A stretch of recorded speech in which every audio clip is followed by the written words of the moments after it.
आज की बात अब हर शाम सोमवार से शुक्रवार 8:30 बजे से। भारतीय जनता पार्टी के विजयी उम्मीदवार डॉक्टर पोद्दार इस वक्त हमारे साथ है। डॉक्टर साहब, बहुत बहुत बधाई। क्या उम्मीद थी शुरू से ही इतनी बड़ी जीत की? बहुत बहुत धन्यवाद। और निश्चित तौर पे शुरू से ही हमको मालूम था कि हमारी जीत होने वाली है। हमारे पास 582 वोट थे, लेकिन हमने एक एक वोट का नियोजन किया।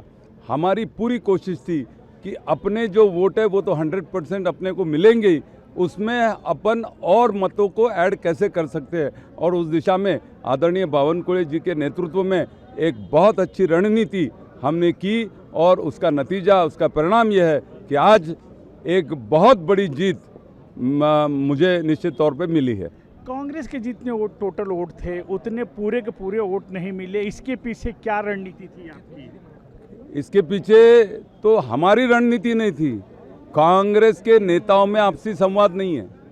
कांग्रेस के नेताओं में कोई किसी को मानने को तैयार नहीं, कोई किसी को पूछने को तैयार नहीं। एक आगे हुआ तो दूसरा उसके पैर खींचता है। उनका संगठन नहीं।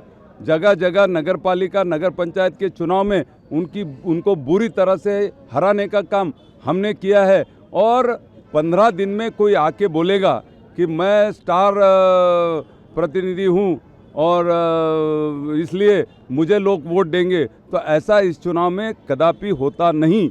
ये चुनाव के लिए 3-3 साल से प्रयास हमने किए, तब जाके ये भारी भरकम जीत हमको मिली। कांग्रेस ने राष्ट्रीय प्रवक्ता को उतारा था मैदान पे। वो तो राष्ट्रीय प्रवक्ता थे, लेकिन मैं तो जमीन से जुड़ा हुआ कार्यकर्ता हूँ, तो राष्ट्रीय प्रवक्ता की कुछ भी नहीं चली। विकास ठाकरे जी बोले थे कि राष्ट्रीय प्रवक्ता है, ये तो इंटरनेशनल प्रवक्ता है, तो लोग इनकी छवि देखकर इनको वोट करेंगे। तो ऐसा छवि देखकर वोट नहीं होता, काम करने के माध्यम से ही वोट मिलता है। और मैं जो इतने सालों से काम करते आया, इसमें केवल महायुति के नहीं, दूसरे पार्टी के अपक्ष लोग, बाकी पार्टी के लोग, उन्होंने भी मुझे पूरी ताकत के साथ सहयोग दिया। और मेरे व्यक्तिगत संबंध के आधार पर भी मुझे कई वोट इस चुनाव में निश्चित तौर पर कांग्रेस की जितनी सीट थी, जितने मत थे, उससे उनको कम 29-30 मत कम मिले हैं। तो क्या आपने कांग्रेस में भी सेंध लगाई थी? हमने कोई कांग्रेस में सेंध नहीं लगाई, लेकिन मैं तो उम्मीदवार था। तो मेरा काम था कि हर मतदार की ओर मैं जाऊं, उनको रिक्वेस्ट करूं कि भैया मतदान करो। तो वो हमने काम किया है। अब कांग्रेस के कई लोगों के साथ मेरे व्यक्तिगत संबंध है। कुछ बावनकुळे साहब के संबंध है, कुछ आशीष देशमुख के संबंध है, कुछ देवेंद्र जी के संबंध है, कुछ हमारे सारे विधायक जो है उनके संबंध है।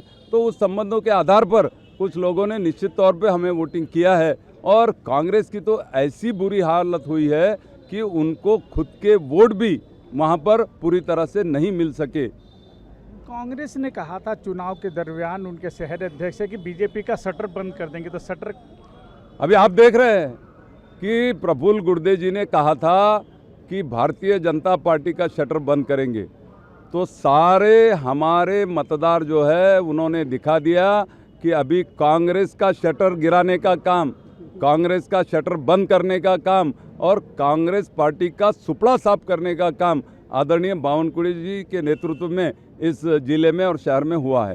बीजेपी के विजयी उम्मीदवार हैं, इनका साफ तौर पे कहना है कि कांग्रेस का शटर गिराने का वक्त आ गया है। काफ़ी ज़्यादा मतों से बीजेपी के उम्मीदवार ने जीत हासिल की है। जितने बीजेपी के मत है उससे काफ़ी ज़्यादा मार्जिन के वोट मिले। कांग्रेस ने अपने राष्ट्रीय प्रवक्ता को इनके खिलाफ मैदान में उतारा था, लेकिन उनकी करारी शिकस्त हुई है। कैमरा पर्सन भूषण के साथ योगेंद्र तिवारी, इंडिया टीवी, नागपुर।